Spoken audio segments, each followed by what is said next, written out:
حضرت علی علیہ السلام جتی پہ گنتے سن اپنی تے ٹانکیاں نے بچ ٹانکے پہ لاتے سن اپنی جتی. اتنی ماڑی جتی شاید ہی کسی دی اس دور چ ہوئے جڑی حضرت علی پان سن.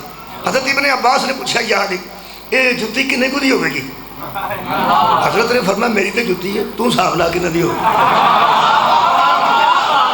صاحب لا میں نے لوڑ صاحب لا میری تے جتی ہے. وہ کہنے لگا حضور جے تے تہاڈی نسبت دا صاحب لائیے پھر تے دا مڑ کوئی تہاڈی جتی ہے تے نسبت دا اندازہ لائیے تو پھر تے کمال ہے. یہ جتی دا کی مول ہو سکتا اور قیمت کی ہو سکتی؟ ویسے جڑی ہے نا ظاہراً یہ جتی جڑی تسی پائی پھرتے ہو مولا علی نے فرمایا. حضرت ابن عباس تمہیں پتہ ہونا سنا حضرت امیر المومنین کو تفسیر قرآن سکھی حضرت ابن عباس شاید کہنے لگے مولا ویسے ظاہراً نسبت دی گل کمال لیکن ظاہراً نے جتی نا کسی غریب نے بھی دئیے نا لیندا نہیں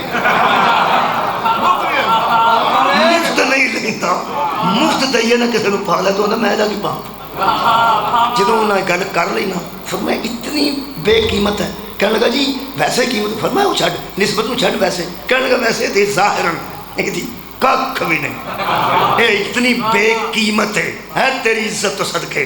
مولا اشارہ کر کے فرماتے ہیں ابن عباس لوگوں کو جا کے بتا دے جو لوگ ہمیں حکومت دینا چاہتے ہیں نا اس کی قیمت اس سے بھی کم